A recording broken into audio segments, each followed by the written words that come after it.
Hello, everyone, and welcome to your faculty module on burnout. For this lecture, we're going to be going over some of the basics of burnout. So we'll go over signs and symptoms, as well as some of the consequences of burnout, and we'll do an overview of strategies on how to address burnout. Your objectives are to recognize the risk factors and warning signs of provider burnout and identify resources for healthcare providers with stress and burnout problems. So first, let's go over what burnout is. So there are three different categories that make up this whole encompassing picture of burnout. And those three categories are emotional exhaustion, depersonalization, and a lack of personal accomplishment. When we talk about burnout, though, it's important to remember that there's really no set diagnostic criteria. It's not like it's something that's, in the DSM 5, as far as if you have this, this, and this, then that means that you have provider burnout. It is listed as a syndrome in the DSM 5, but it doesn't actually go through and say, this, and this means that you have burnout. And so that makes it a little bit difficult to study. Some studies may have different thresholds for what is considered burnout versus others. And it's important to keep in mind also that sometimes it's difficult to recognize these symptoms in ourselves, and it's actually a little bit easier sometimes to see them in other people. So let's take a look at what each of those components looks like when we talk about symptoms. So emotional exhaustion means that you're feeling fatigued. So you're fatigued all of the time. You have an increased need for sleep, and even if you get enough sleep, you're still feeling tired during the day. And sometimes you're tired during the day and you can't sleep at night. And so then you end up suffering from insomnia, which then perpetuates this chronic fatigue that you end up feeling.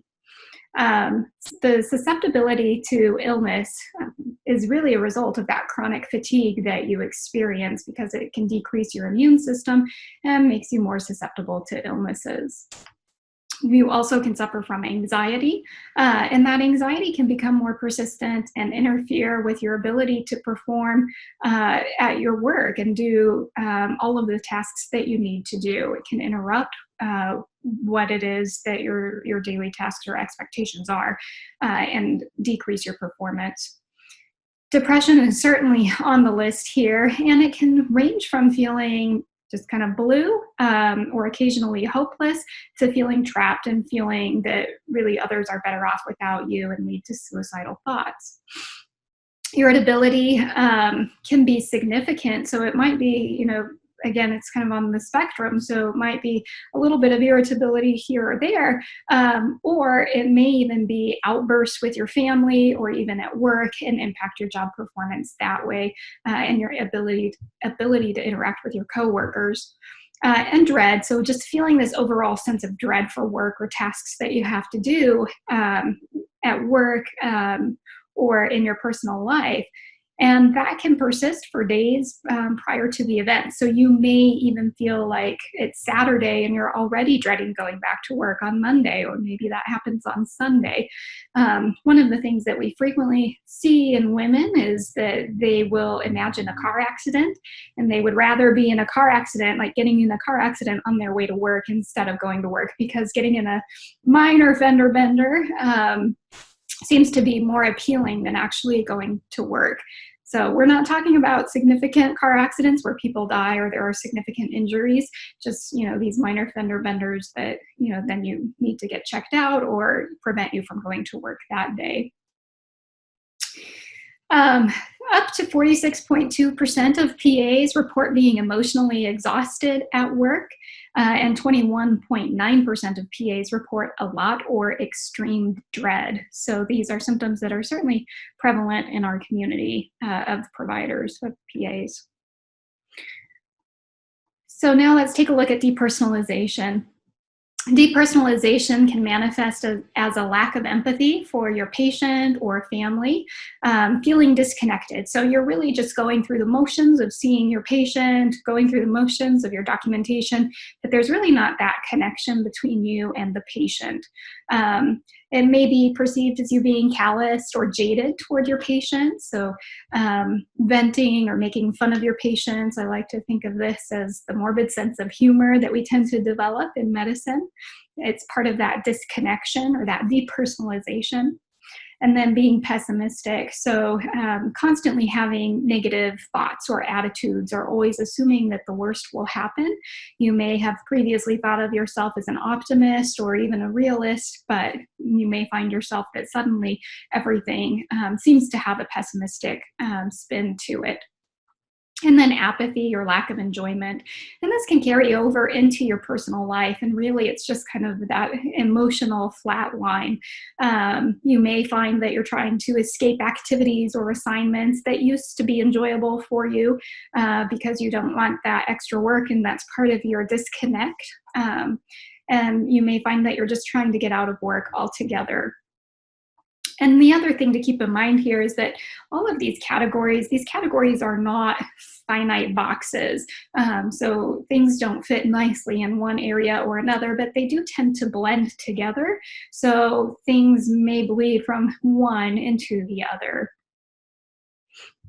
And then lastly is the lack of personal accomplishment, or kind of a what's the point type of attitude. Why should I try? Because what I do doesn't matter.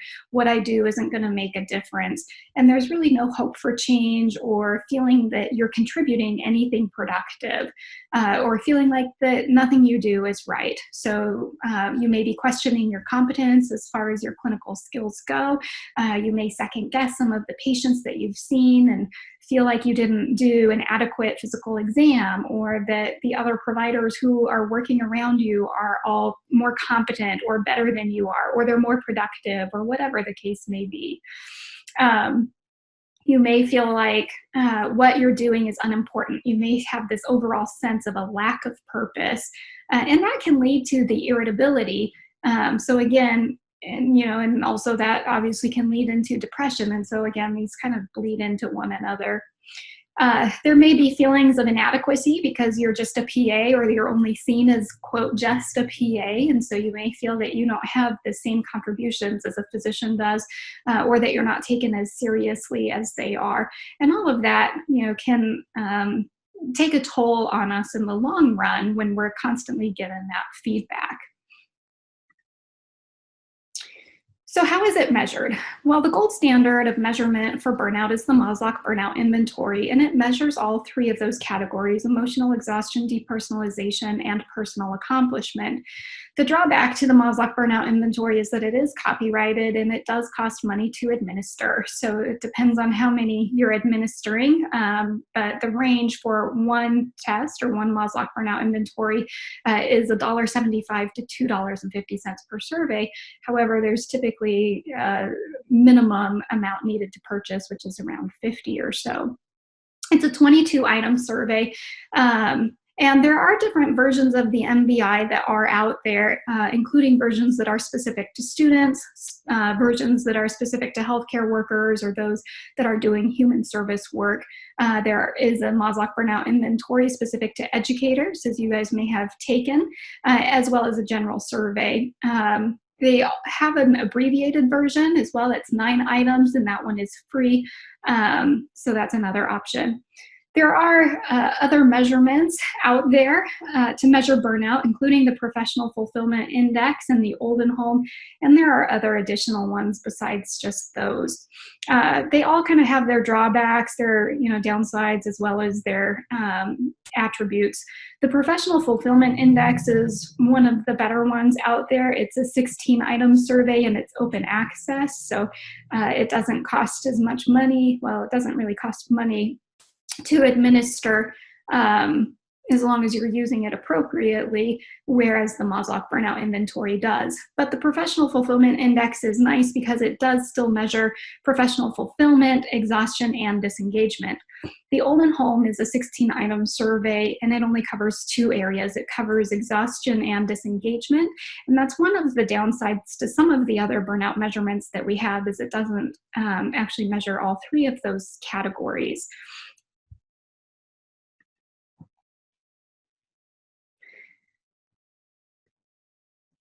The other thing to keep in mind when we're talking about those burnout measurements is they're, uh, again, even though the Maslach burnout inventory is the gold standard, not all of the studies are using the Maslach burnout inventory because it can be expensive to administer. And so that does make comparison across studies a little bit difficult. And there's really not a set standard of, if you have this score, then you are burned out. And if you have this score, then you're not burned out. It's really more of a continuum where the higher your score, the more burnt out you are. So keep that in mind when you're looking at different studies that evaluate burnout. So why is it that we experience burnout as PAs?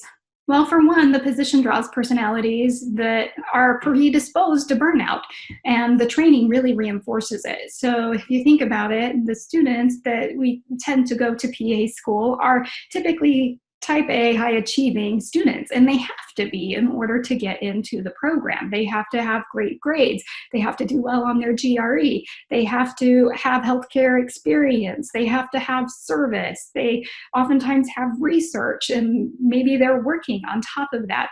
So they have a lot of different things going on at the same time. And oh yeah, they're in school too on a full-time basis. And so they typically have to be these really high achieving, very organized personalities. And so those personalities tend to take on more work. And then what happens when they get into their PA program? Well, they're in a PA program that expects that they continue to be high achieving and is really set up to have very high standards and high expectations. So in our training, we tend to reinforce that same work ethic. And then there's an increased demand for healthcare. So we know that we have our aging baby boomer population, and that means that there's more demand for PAs, and that we end up having to carry some heavier workloads, and that we have to work at a faster pace, sometimes with less resources. The higher healthcare demands really mean that there is a need for PAs to fill the gap, and that means that we do have an increase in our job demands.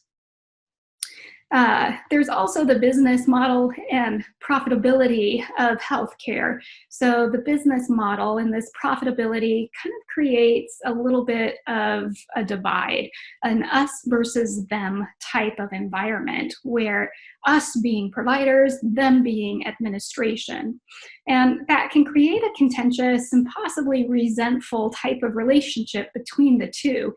So providers may feel like they're telling me how to do my job, but they don't know how to do it themselves. They don't work as hard as I do themselves. They've never been, in the trenches with me, and they have no idea what I do. They have no idea what this entails, but yet they're expecting me to do this, this, and this, and telling me how to do my job.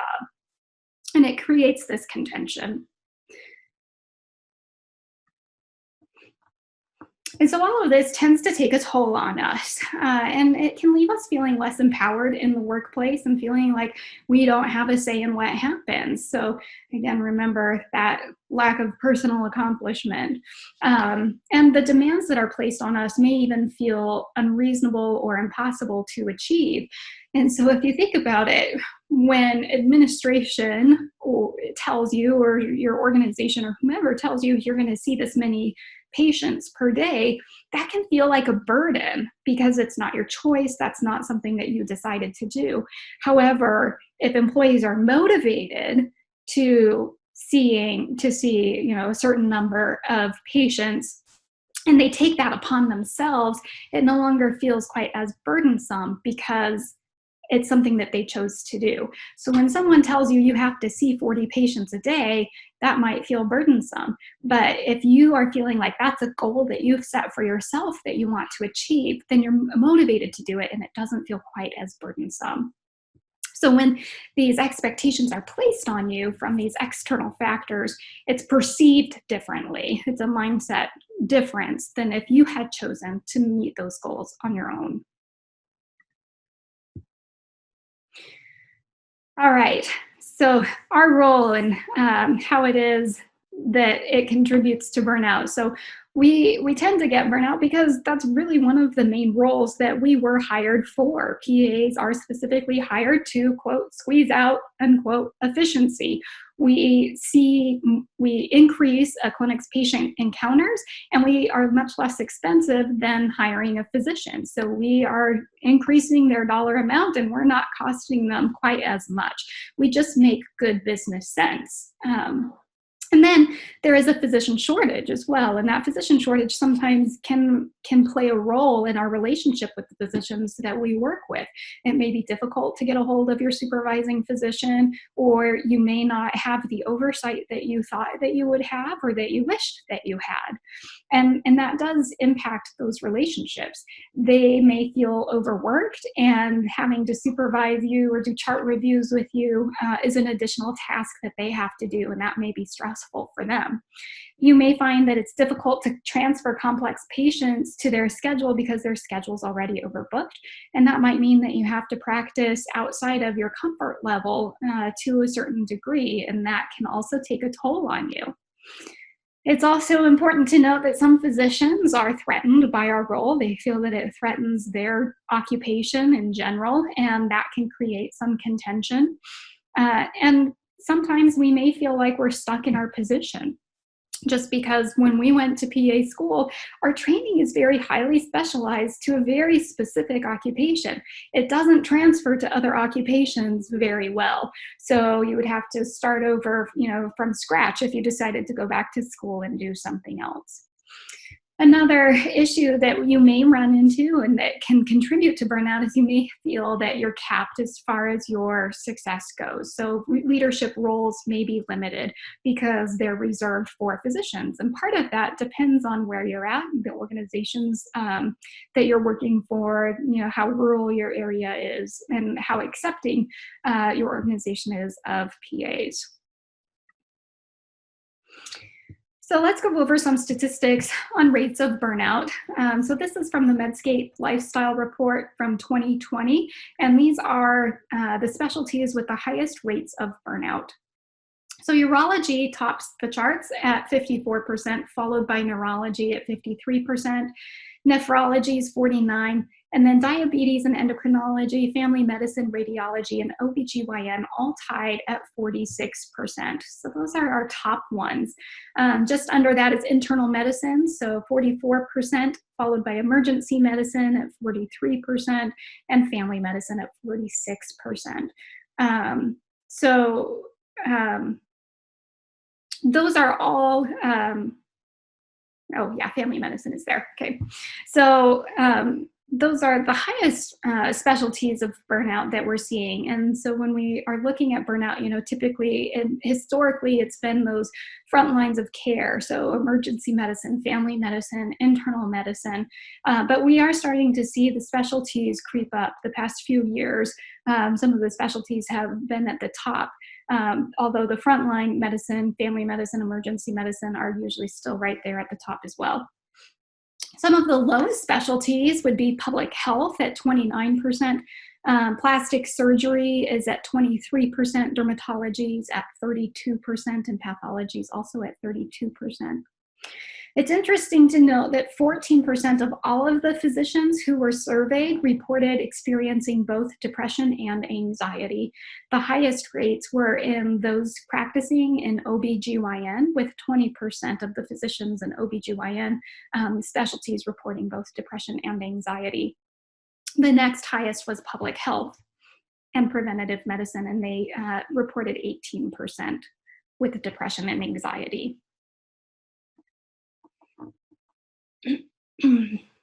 So these are general statistics on burnout over the past few years, just overall rates of burnout. So as you can see, it tends to linger in that 40 to 50% range overall since 2013. It's been, it peaked in 2017 and then has kind of gone back down a little bit. In this study by Medscape, 16 to 17% of physicians reported that they were experiencing depression, and 25% of those who said that they had experienced depression also endorsed suicidal thoughts or suicide attempts. The next block here is burnout data specific to physician assistants, and it comes from a study that we did out of our PA program here at ISU. And it consisted of over 800 PAs nationwide in every specialty. Of them, 50% reported moderate to severe burnout. It was conducted in 2018, and of all of the respondents, 80% reported some degree of burnout. A study that was done by Medscape, looking specifically at PA satisfaction, found that 18% of PAs said that they would not choose a PA career again.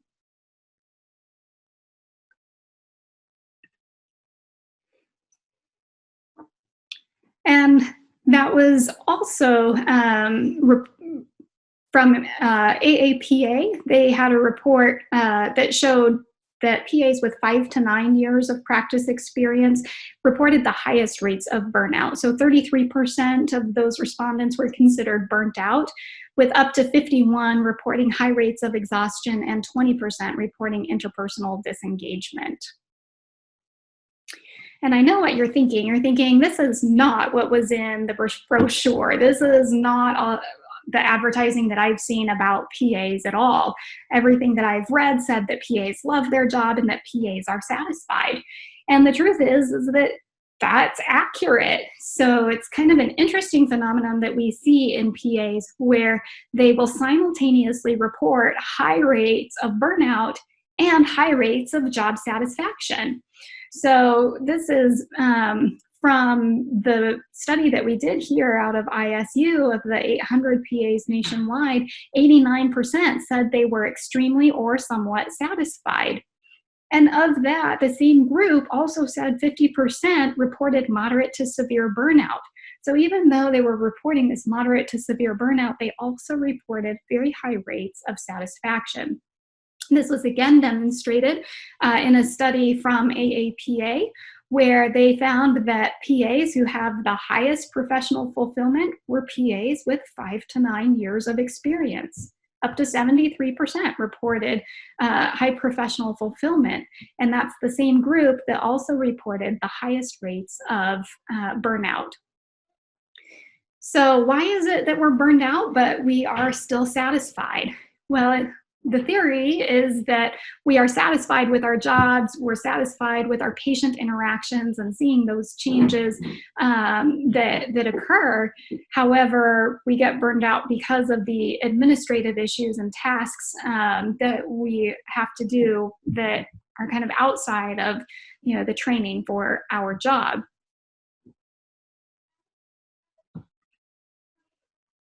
So why is burnout important? Well, the impacts go far past, just your work. They affect really all aspects of your life when you're burnt out. It affects your home life. It affects your work life. It affects, how you interact with your family, your children.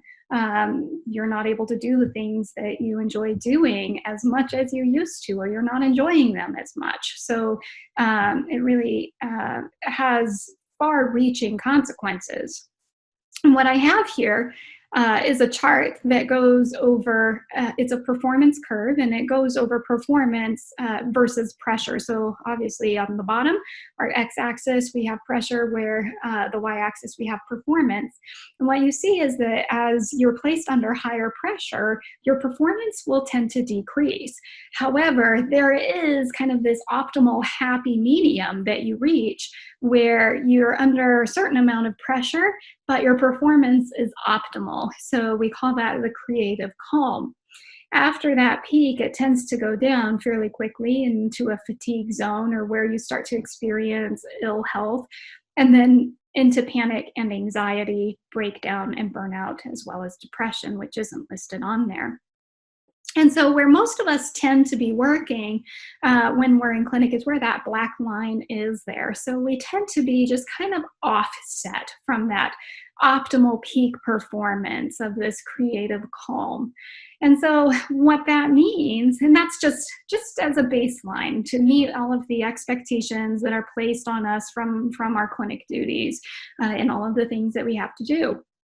So what happens is if we have any type of external stressor or something that occurs on top of that, then it pushes us further. That adds pressure, right? That pushes us further down this chart, down this graph, into that ill health or panic and anxiety. So it's very easy to kind of continue down that slope with really any extra pressures. Maybe, one of your family members becomes ill, or there's something that happens at work, or maybe you've just experienced some other type of traumatic event. It becomes difficult to cope with that and all of the things that you were doing as well. And so that makes it easy to continue to come down the line. Okay, it also impacts your patient satisfaction rates. So it impacts the relationship that you have with your patient, and you spend less time developing those relationships, less time asking those open-ended questions, and those open-ended questions tend to lead to higher patient satisfaction. So then your patient satisfaction becomes affected. We tend to withhold extra advice and information for follow-up because we're just trying to hurry and get through them so that we can get to the patient in the next room. And sometimes we may create treatment plans that aren't really appropriate for the patient because we're not really listening to them or their preferences. Maybe they're on a night shift and we've forgotten that, and then we give them some medication that's going to make them sedated. That may affect them, their satisfaction, and their ability to perform in their job. We're less likely to ask clarifying questions, less likely to take time with our patients, and we're less involved in their care.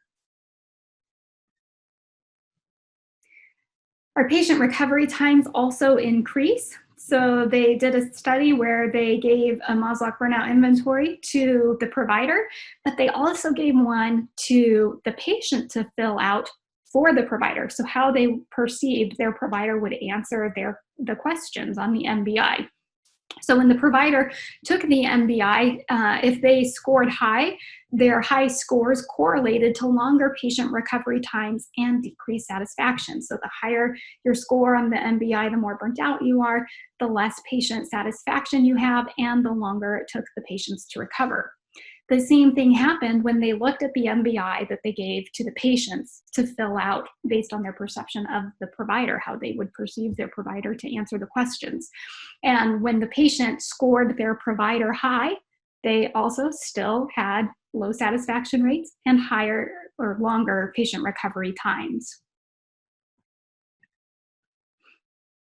It does impact your positivity, so you're less likely to feel positive on the job, and that positivity leads to enhanced decision-making and problem-solving skills. So that ability tends to be impaired when we're burnt out. You're less cognitively vigilant, and so you're delivering lower quality care.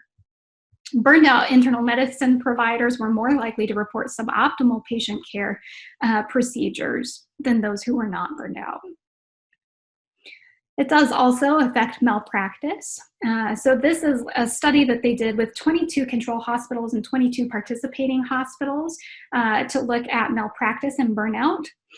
They were matched for size, geography, practice scope, and the baseline frequency of malpractice claims.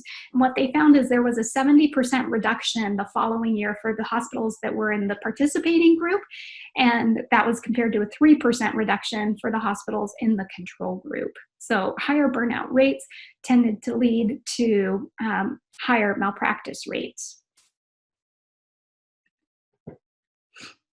It also leads to decreased productivity. So this is another study where they found that for every point increase in emotional exhaustion or 1 point decrease in your satisfaction, your job satisfaction, you were likely to have a reduction in your full-time equivalent. This is really a survival mechanism. So when we are exposed to something that we perceive as a threat or something that is negative for us, it's our own survival mechanism to try and protect ourselves from that, from whatever the offending agent is. And so we see that providers tend to decrease their FTE. They're not working a 1.0 FTE. Sometimes it's a 0.8, and sometimes it's even less than that.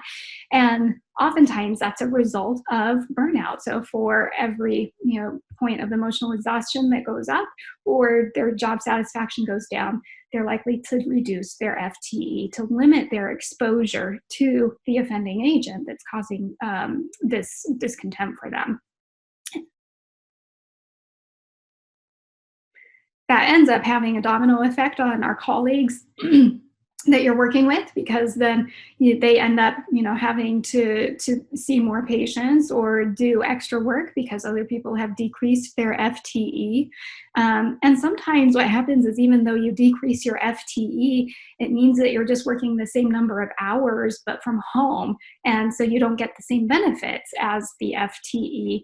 And you may find that this withdrawal mechanism to protect yourself didn't work quite as well as you had hoped, because with the advent of EMR, we all now have the ability to work anytime, anywhere. It also affects our families. It has an increased strain in our relationships, marital problems, our significant others, and mainly them feeling like their personal needs aren't met and that yours aren't either. The time that you end up spending together tends to not be quality time. And so usually, when people end up doing their documentation on the EMRs, it's usually late at night after you put the kids to bed. So how do you turn sexy off? You bring your computer to bed with you. And what does that do? It impacts your relationship with your spouse. It does have negative impacts on children as well, because children with parents who exhibit depression or anxiety symptoms are more likely to exhibit social isolation and anxiety themselves. Do you guys know how many extra hours we tend to bring home of work with EMRs? Ends up being about an extra 2 hours more of work every day. We do know that depression and suicide are consequences of burnout. So physician suicide rates are 70% higher than the general population. For women, it's significantly higher than the general population. For women physicians, the suicide rate is 250 to 400% higher than in the general population. And the reason for that is because in the general population, suicide rates for men are usually much higher. But in physicians, the suicide rates for men and women are about the same. And that's important to know because 68% of PAs identify as female, according to the NCCPA. That oftentimes leads to unhealthy coping mechanisms. So 12.9% of male and 21.9% of female physicians abuse alcohol, which is significantly higher than the general population, which is at 6.2%. Same thing with opioid abuse. 36% of providers endorse opioid abuse, and that's 5 times higher than the general population. The good news here is that when physicians do seek treatment for these substance abuse issues, the recovery tends to be much more effective than it is in the general population, with around a 70% success rate at 5 years.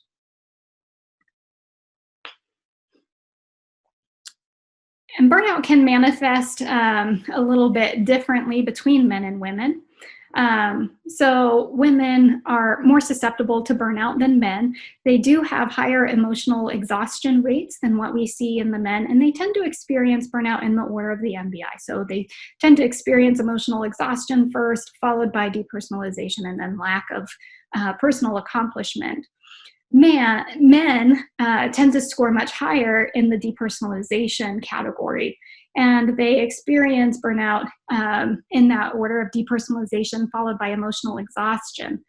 Now, when it comes to lack of accomplishment, what they found is that over time, the feelings of personal accomplishment among male general practitioners kept increasing despite these feelings of depersonalization and emotional exhaustion.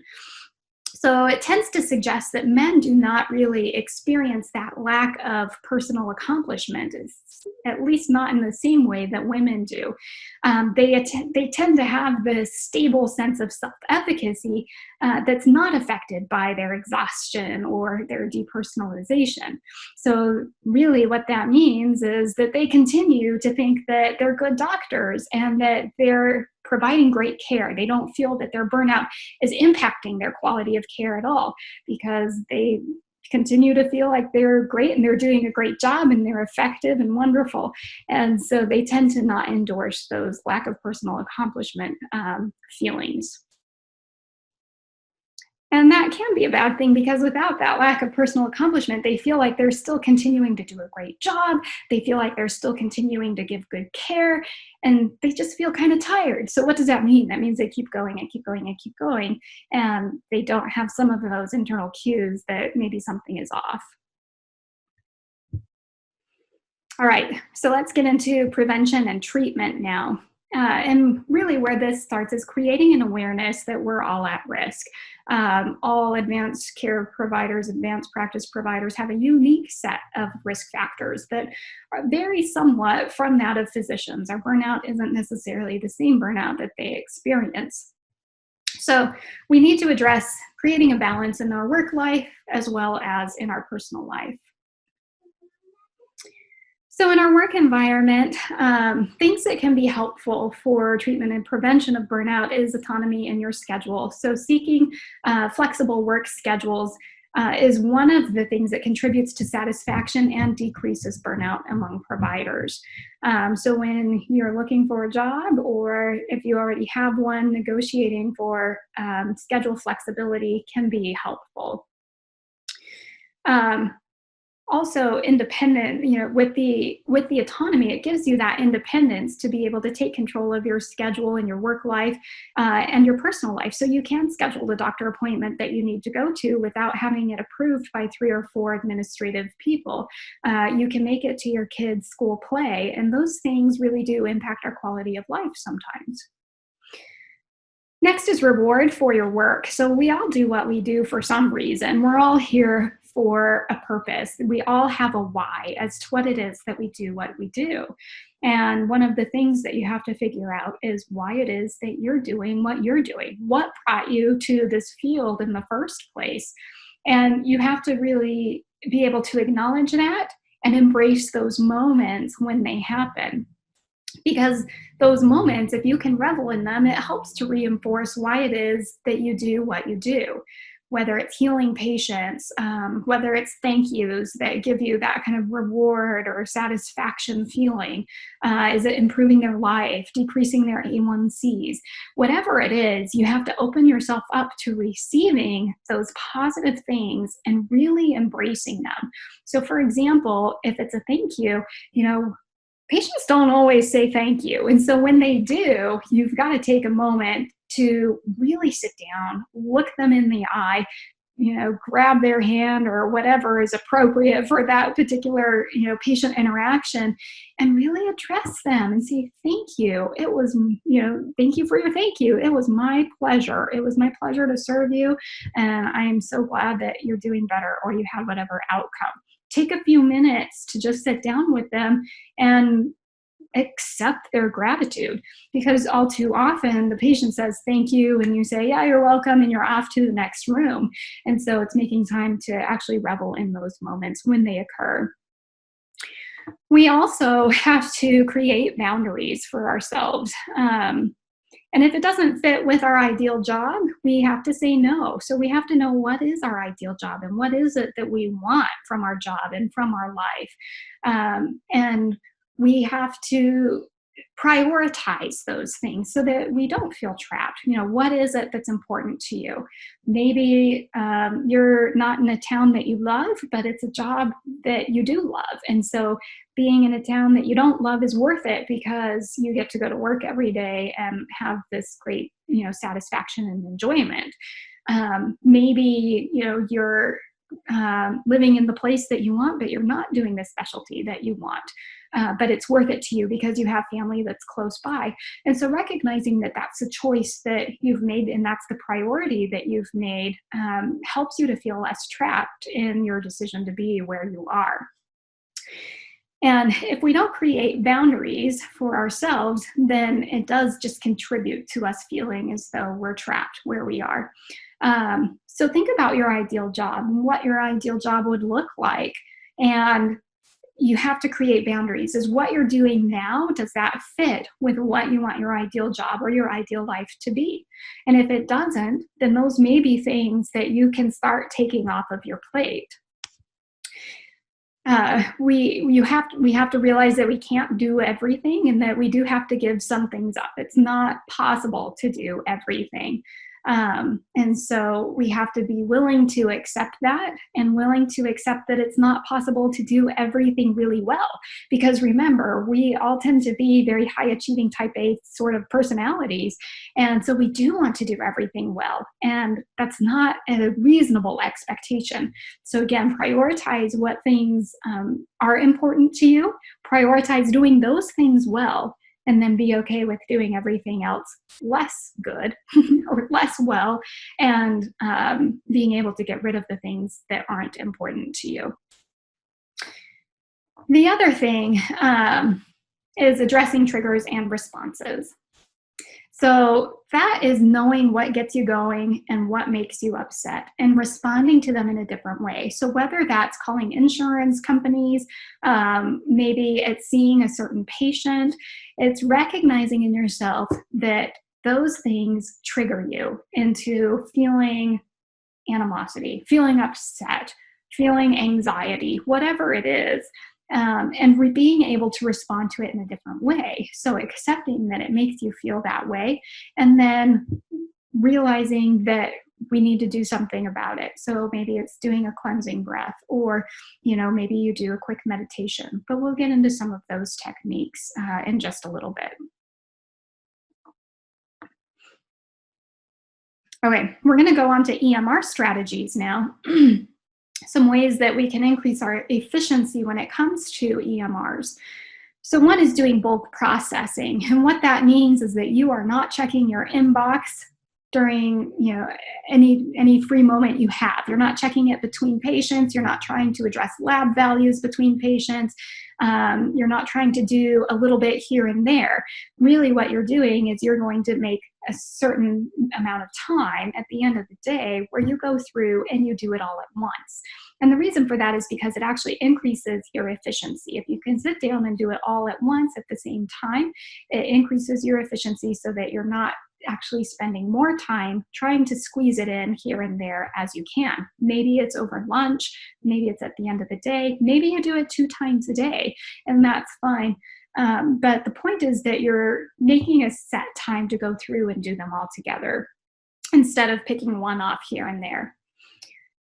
Make sure that you're creating templates for your broken record moments. So if you find that you are writing the same thing more than a couple times a day, you should probably make a template for it, or a dot phrase or some type of shortcut, because those shortcuts can really cut down on the amount of time that you're spending on your EMR.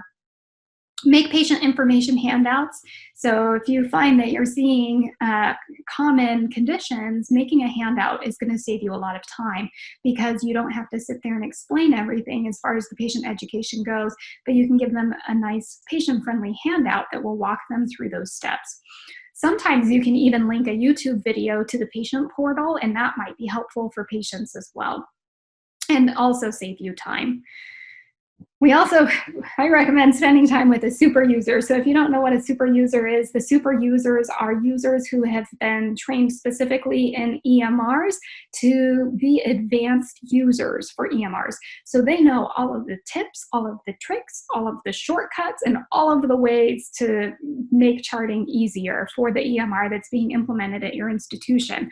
So if it's something that you're interested in, talk to your administration about becoming a super user.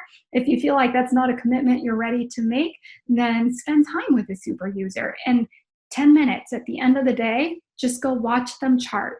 Watch them chart and see what they do. You will find that they have amazing shortcuts for things that take you minutes to do. And then you can ask them what it is that they did, and they'll share that trick with you, and it's going to end up saving you a lot of time as well. 10 minutes at the end of the day is not a huge commitment, but it can increase your efficiency.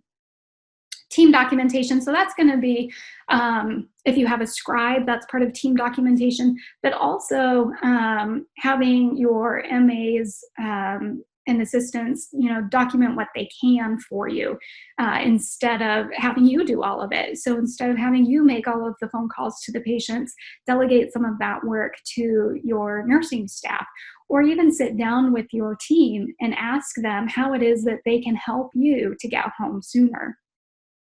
Team huddles are fantastic. If you've not used them or if you're not using them, highly suggest that you do start implementing them. It's where you meet with your team.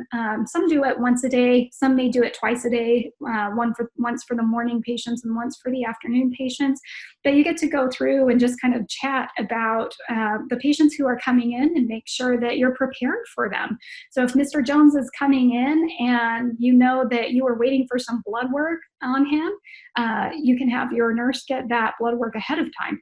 If you're seeing a new patient and you don't have any of their records, then you can work on that, getting their records before they actually come in so that their appointment time isn't wasted. If you know that Sally went and saw the gastroenterologist and you need to have that consult, you can get that information before your visit. It ends up saving you a ton of time because you don't end up having to wait 20 or 30 minutes to receive a fax while the patient is there. So team huddles can be extremely efficient. Okay, we're going to move on to some things that you can implement in your personal environment. One, we touched on this just a little bit earlier, and that is that you have to be okay with being, quote, just okay. Again, we tend to be a type A personality, overachieving personality who wants to do well at everything. Again, our personalities are predisposed to take on extra work because we're hard workers. So what we tend to see is you want to do really well at all of these tasks that you've taken on, and that's not always a reasonable expectation. Again, this is kind of a priority issue. Figure out what your highest priorities are and work at being really good at that priority, and be okay with not being as great in the other things that you're doing. And the ones that don't spark joy for you, those tasks that don't spark joy for you, consider sending them off to someone else who they would spark joy for. The other thing is that when you create these priorities for you, you have to do it unapologetically. You can't feel bad about the things that you have decided are a priority for you, and you can't feel guilty about it. So someone else may be excelling in an area that you're not, and that's okay. That area might be what they've decided is their priority, and you've decided it's not yours. So that's okay. You don't have to feel guilty about not being as great in that area. You've got to be able to create a balance and say yes to you. One of the things that irritates me a little bit when it comes to burnout is that people say, well, you just don't know how to say no. And that's really not true. I think if you think back, on the work that we do, we're actually pretty good at saying no. We're pretty good at saying, no, you don't need an antibiotic for that cold. No, you don't need a narcotic for this pain that you're experiencing. Or even with students, no, I'm not going to extend your deadline, or no, I'm not going to change your exam score. Whatever the case may be, I think we're actually pretty good at saying no. The problem is we're not very good at saying yes to us. We tend to say yes to everybody else. That tends to be our innate nature. That's kind of service oriented, but we're not very great at saying yes to us. So for example, if you're scheduled to have a day off and your clinic needs coverage and they ask if you can do it, you didn't have anything specifically scheduled for your day off. You were just going to enjoy your day off. We have that service-minded kind of orientation. And so we think, well, my day is probably going to be better spent. It's going to be a better use of my day to help you out and see these patients because I didn't have anything planned at home anyway. Well, so what did we do? We didn't say yes to us. We said yes to somebody else. And really what we have to do is be able to create that balance and say yes to us and what we need. Doesn't matter if we have stuff planned or not. It doesn't matter if you're going to lay on your couch with a bag of potato chips watching your favorite movie. Everyone's got to have that downtime sometimes. And when we end up giving that time away to other people, then it means that we don't have as much for us. We don't get that rejuvenation that we need. Next is practicing gratitude, and this is something that you have to do actively. They actually did a study in nurses where they had to write down 3 good things every day. They did this for 2 weeks, and they also wrote down their role in that good thing that happened. So what their role was in that good thing and how it affected them. And what they found is that doing that for 2 weeks increased their happiness for 6 months. So it's a great return on your investment. 2 weeks, just do it for 2 weeks. You're going to be set for 6 months, and then just do it for 2 weeks again. In 6 months, you'll be set for the year. Or you could just do it every day continuously. Next is to stop multitasking. So what happens is we tend to take work home with us. And what do we do when we take work home with us? Well, we're trying to work, and we're trying to be a parent or a spouse or a parent to our dog or whatever. We're trying to fulfill our home obligations at the same time that we're trying to fulfill our work obligations. And that can become frustrating quite easily, because what happens is you're not really doing either of them very effectively. So you're trying to get work done. Your kids are bringing up, my kids bring up dolls. They need their dolls dressed, and then they decide that they want to change their clothes, and then they need their dolls undressed, and then I need to put another dress on them, and I'm trying to work, and I'm trying to grade papers, and I can't do it because I keep getting interrupted with dressing dolls, okay? Similar things happen with everybody. So what you have to do is create a space, in your house, and you have to, set aside time that's designated for actually working on work and time that's designated for actually being with your family, because you're not doing either of them very effectively when you try to do them both at the same time. And you announce it to the family and say, I'm going in the office now, and I'm going to be in there, until I'm done grading papers. And when I come out, then I'm going to be mom. And that means that I get to spend undivided attention grading my papers, which means I'm going to get them graded faster. And what that means on the flip side is that when I'm done, I get to be mom, and I get to be fully present with them. And they certainly appreciate that much more than trying to do both at the same time.